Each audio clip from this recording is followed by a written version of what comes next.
All right, let's go into Ezekiel by way of Proverbs. Anger causes trouble, and a bad temper is like a flood. And yeah, we all know that to some degree. But who can stand when there is jealousy?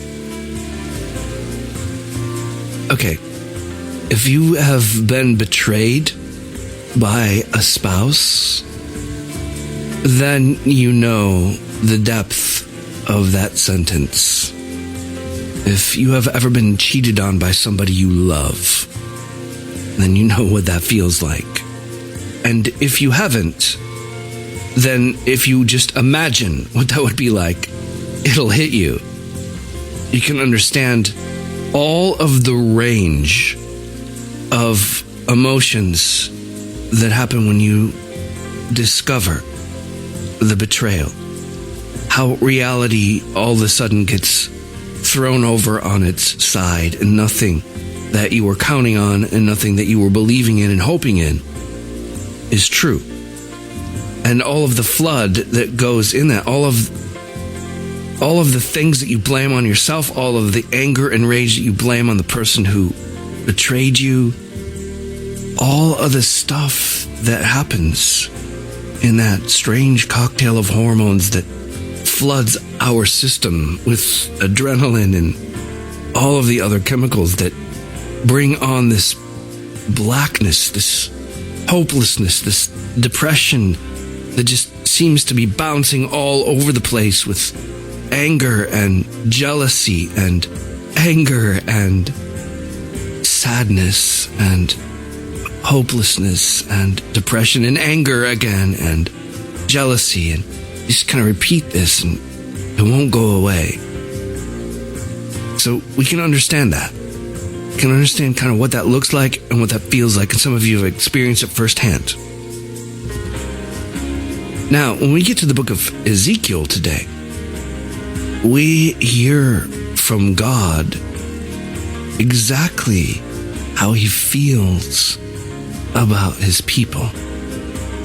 And we begin to go a layer deeper. Like, we can surface read some of these prophecies of God saying bad things are coming. Really, really bad things are going to come upon you. And we can look at God as this aloof, indifferent judge who couldn't get the people to be robots and uniformly worship him correctly, following all of the right steps and prescriptions. And so now, since they can't keep their end of the bargain, he is going to destroy them. But that is not what's going on here. What we see in the prophets is God spending decades, sometimes, begging people not to leave. So let's bring this back into our own lives. You have somebody that you love who has decided that they no longer want to be with you. And you have all of the range of emotions that would go along with that.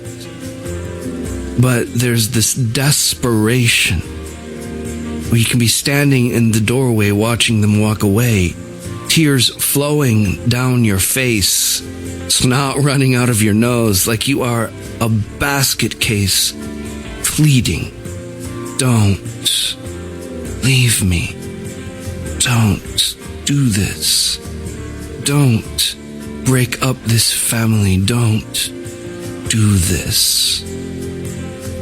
And so whether we've experienced it or not, we can understand what that looks like.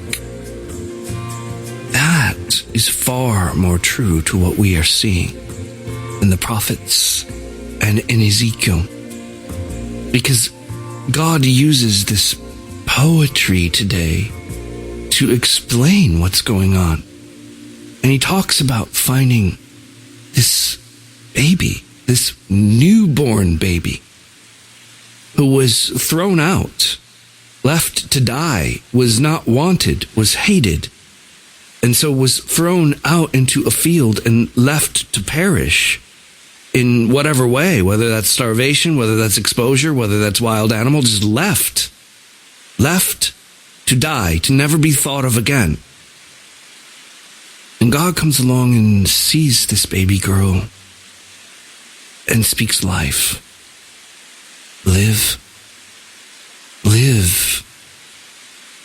And this baby grows and lives and becomes a young woman who is absolutely beautiful. And God comes along and restores her and makes her beauty shine and cares for her and enters into marriage with her and has children with her. Only she chases other lovers. She cheats. She betrays. But it just gets worse. She's not just on the down low having an affair. She's out there sleeping with anyone who will sleep with her. She's precious to God. She's desirable. She's shapely. She's gorgeous. She's the apple of his eye. And she's sleeping with anyone who will sleep with her. And even going further and involving her children in false worship. And then taking that a step further and giving their children as a sacrifice.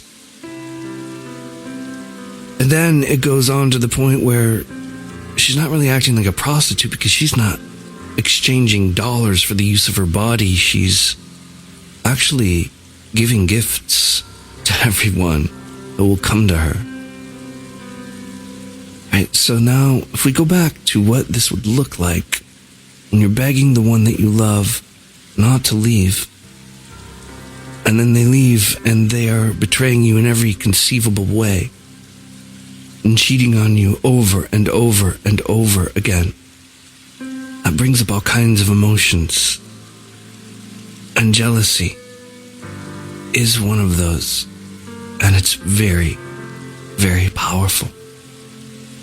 And so we begin to see when God says, I am a jealous God, what he actually is talking about. This isn't about vengeance. This is about betrayal. And you don't feel jealous or betrayed over someone betraying you or cheating on you if you don't care. So there's no way to read into this an aloof, vengeful God who doesn't care what's happening to people.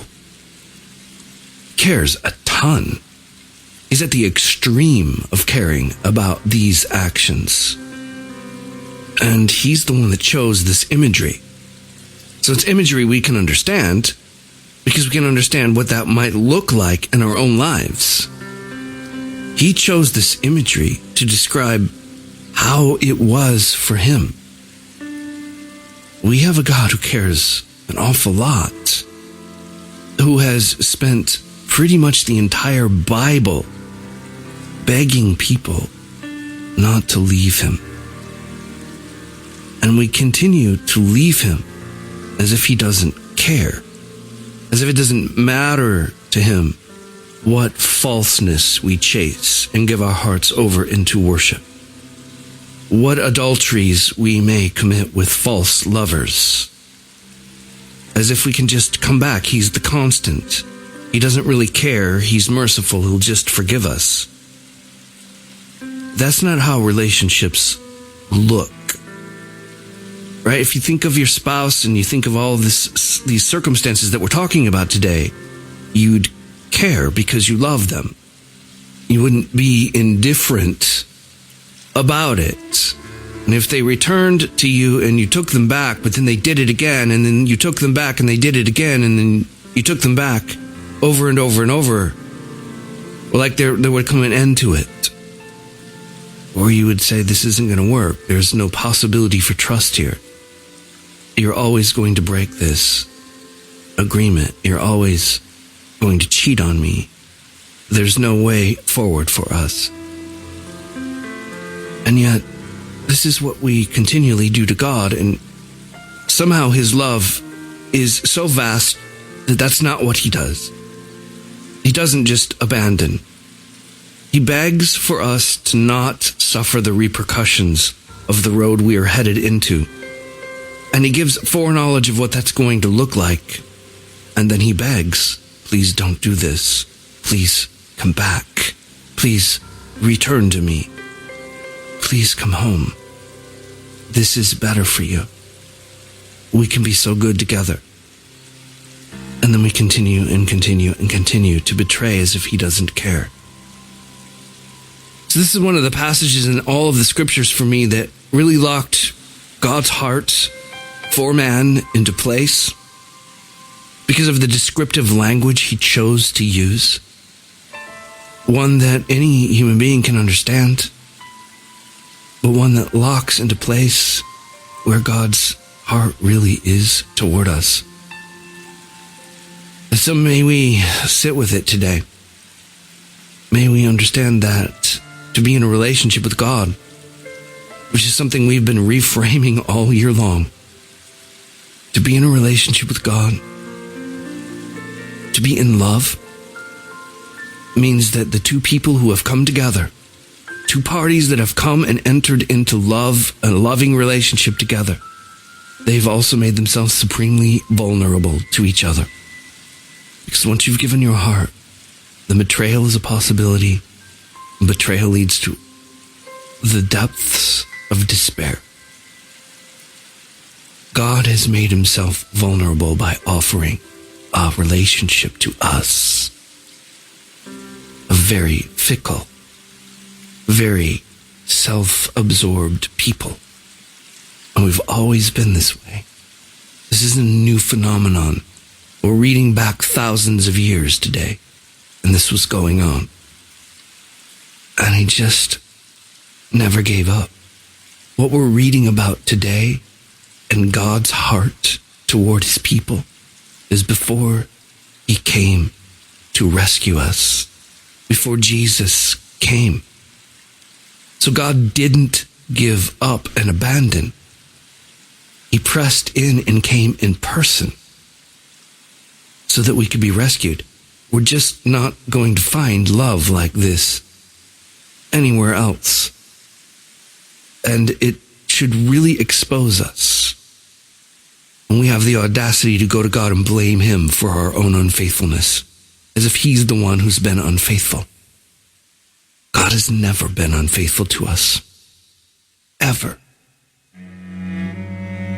May we realize that and stop blaming him for things he hasn't done. And stop cheating on him.